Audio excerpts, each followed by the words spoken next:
Doctor Priyanka హత్య కేసుపై CBI విచారణ జరిపించాలని డిమాండ్ చేశారు మాజీ ఎంపీ మార్గాని భరత్. లేదంటే సిట్టింగ్ జడ్జితో 3 మెన్ కమిటీ ఏర్పాటు చేయాలన్నారు. సెల్ ఫోన్ సిగ్నల్స్ ట్రేస్ చేస్తే ఈ కేసులో నిందితులకు ఆశ్రయం ఇచ్చిన టీడీపీ నేతలెవరో తెలుస్తుందన్నారు.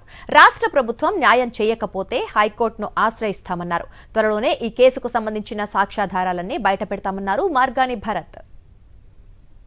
ప్రియాంకని మర్డర్ చేసిన తర్వాత ఆ నిందితులు సెల్ ఫోన్ సిగ్నల్స్ ట్రేస్ చేస్తే ఆ తెలుగుదేశం బడాబాబులు ఎవరింట్లో ఉన్నారనేది మీకు బయటకు వస్తుంది. ఎందుకు సిఐ బాజీలాల్ ని ప్రభుత్వం ఉపేక్షిస్తా ఉన్నారు? ఆయన నిందితుల్ని సేవ్ చేస్తున్నాడు అనేది క్లియర్ గా అర్థం అవుతుంది. 4వ తారీఖున నిందితులు సెల్ ఫోన్ ఎలా సీజ్ చేస్తారండి?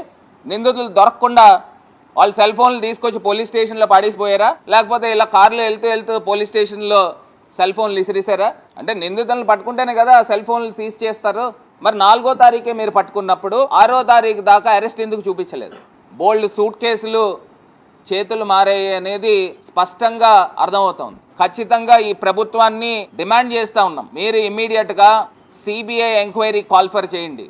ఇప్పుడు ఈ ఐపీఎస్ ఆఫీసర్తో పాటు ఒక సిబిఐ ఆఫీసరు, ఒక రిటైర్డ్ జడ్జి కానీ వీళ్ళని పెట్టి ఒక 3 మెన్ కమిటీ వేయండి. కమిటీ వేస్తే నిజ నిజాలు బయటకు వస్తాయి. ఇక్కడ న్యాయం జరగకపోతే 100కి 100% హైకోర్టును ఆశ్రయిస్తాం. వీళ్ళు ఎక్కడెక్కడ దాక్కున్నారు, ఎవరెవరు బేరసారాలు చేశారు, ఎవరెవరు ఈ కేసుని మొత్తం ఇటు నుంచి అటు తిప్పడానికి ప్రయత్నం చేశారు, సాక్ష్యాధారాలతో బయటపెడతాం. బ్యాకప్ ఉన్న ఈ తెలుగుదేశం ముఠాని బయటికి లాగుతాం.